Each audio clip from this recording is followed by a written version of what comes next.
I am Rabbi Ya'aqov, or James Walker, and I live in Harrisburg, North Carolina. I also am a technology consultant for colleges and school systems by trade, but I also specialize in Karaite or biblical Judaism, as well as teaching about African Judaism as a phenomenon equivalent to European Judaism. Tell me about your personal journey to Judaism. I grew up in a household, and the rest of the family continues to be in the same vein. That is deeply evangelical Christian, and I had very warm and positive experiences with Christianity. So, unlike maybe other testimonials, it wasn't a matter of rejecting what my parents taught me, but it was a deepening of trying to be a much more biblical Christian and then processing the fact that there are things in the Bible that I'm not are not practiced in our churches. Take the Sabbath, as I learned in the middle of high school, seeing a Seventh Day Adventist TV program. Uh, and I'm starting to evaluate, like, well, if this Sabbath is there, and then there are food laws and Leviticus 11, and there are theological debates about heaven and hell that I didn't consider. Is it eternal hell? Is it resurrection into a paradise on earth?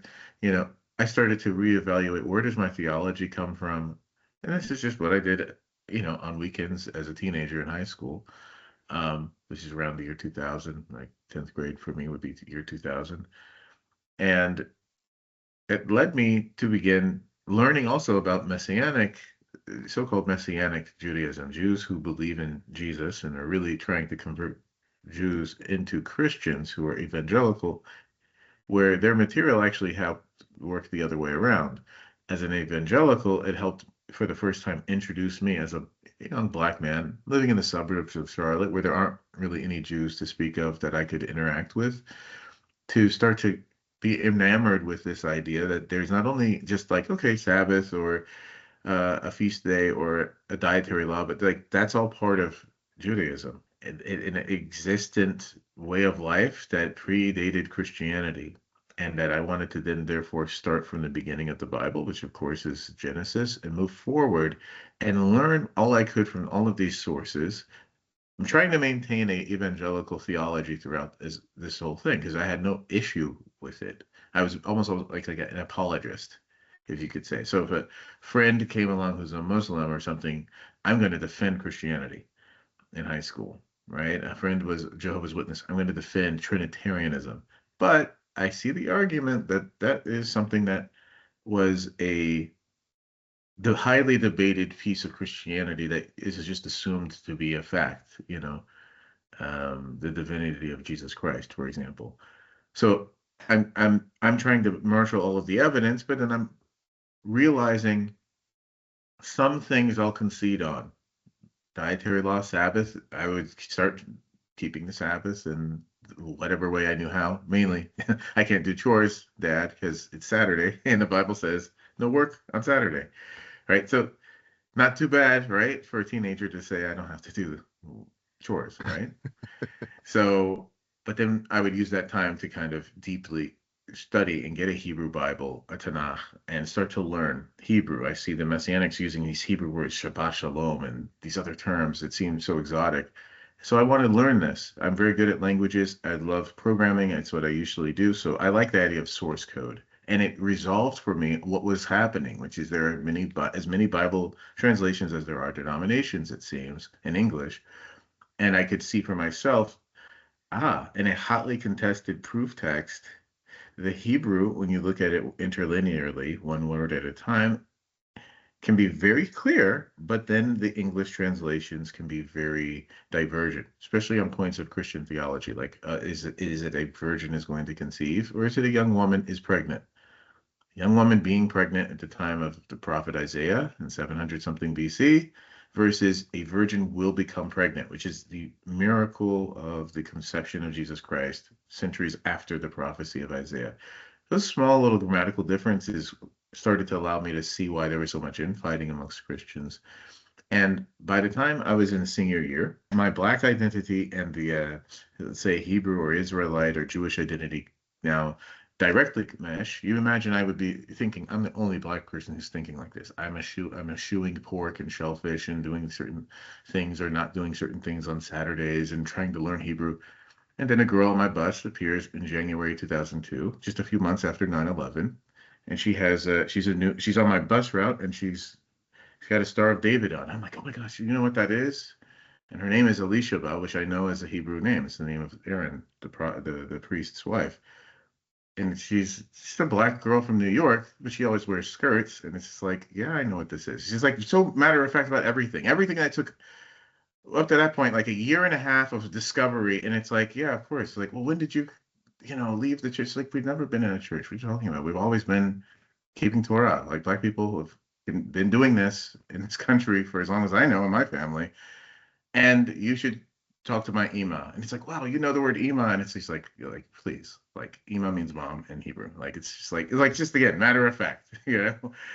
But then that introduced me to this community, which I'm still engaged with today. What became the Hebrew family of Charlotte because it was in Brooklyn and the families kept moving from Brooklyn to Charlotte, hence the name of the community.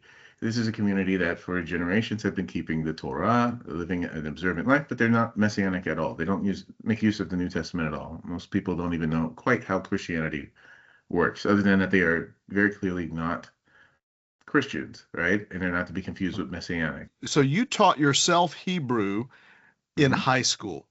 Yes. Okay. Yeah. And And Greek. Yeah. So I had an I was going interlinear to say, Bible. did you teach yourself Koine Greek. Greek, Koine for the New Testament as well Yeah. in Yeah. high In school? fact, up there is a Novum Testamentum Graece, Uh-huh. the full critical apparatus version that a New Testament scholar would get in college. And by the time the Yeah. next year happened, I went to Well, NC State for computer science and was able to test out of the first semester of Intro to Biblical Hebrew. Just took the final exam, got a B on it, right on the point, right there on the spot, and went into the second semester. And I took 2 semesters of Koine to formalize both of them to formalize my grammar. And that's where what was so yes, I was seriously yeah. able to Yeah, I understand just what I'm don't, reading. I just, um, for most people, that would be a gargantuan task, right? To teach themselves Right. those two languages. So obviously, when you say I'm good at Thank God. languages, Yeah. you're not kidding about that. Oh, So to be well, able to thank God teach for that. yourself Yeah. languages, to be able to teach yourself those biblical languages while you're in high school, Yes. and just to pick it up on your own is remarkable. Anyway, Yeah. so I just wanted to stop and take note of Well, that. thank you. Uh, well, continue on. So you connected with the Hebrew family of Charlotte, and go on from there. Yes. Which was meeting from, apartment to apartment at that point. And then as I graduated, I would come and celebrate holy days um, with them while I was in college.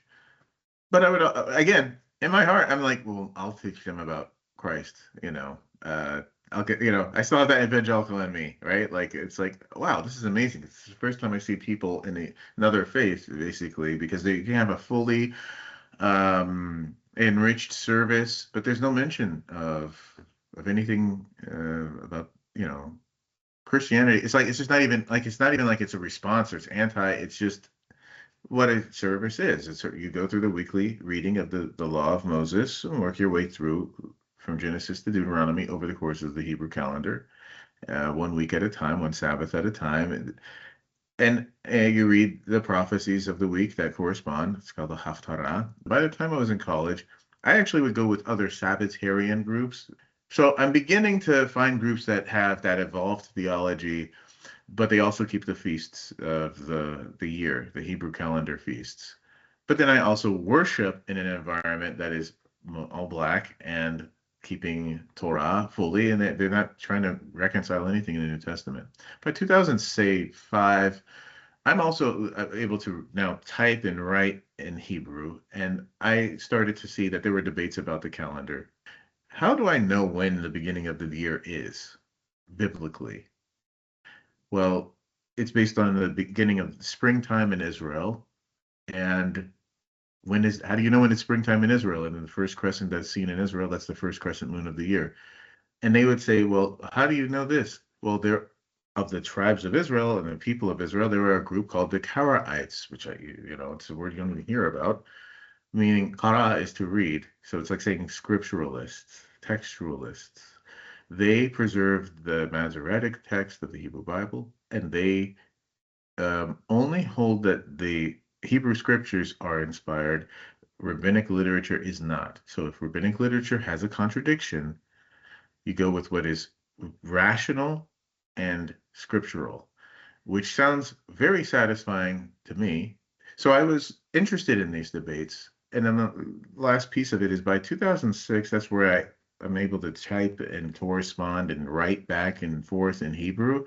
And I got to meet, leadership, chief rabbis and things of the community. There were, at that time, 40 something thousand of them in Israel who were from Egypt. They just lived in Egypt or other parts of North Africa, or the Ottoman Empire, and then they mostly moved to Israel or France or America as refugees during the war period of the founding of the State of Israel.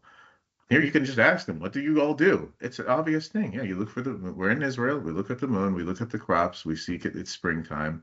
The barley and other things in the fields are new. It's not a controversy for us. And that kind of did it for me. It's like, wait, instead of talking about Jews or things as if it's like a people that don't exist to talk for themselves, you can talk to people. And if you were to go to the sources, even for an Orthodox Jew, and I end on this, what really did it for me in terms of saying not only by 2006 am I leaving the Christian theology behind completely, I fully can understand that Judaism of the first century is essential, and I need to know about the New Testament as a sect of a form of the Judaism that was happening, but to no longer believe in it as like a source of doctrine. That I was also not doing this out of any spite to the normative Jewish community, because I realized as you look at it, they would point out the Talmud does not differ from the Karaite approach on this. It was that the Talmud continues the debate and then it stops. That's the difference. That's the only difference between them and Orthodox Judaism. They're very ancient movements. One says, continue to debate how to apply scripture contextually and rationally and in a historically accurate way. The other says the most of those debates stopped around the 400s with the Babylonian Talmud.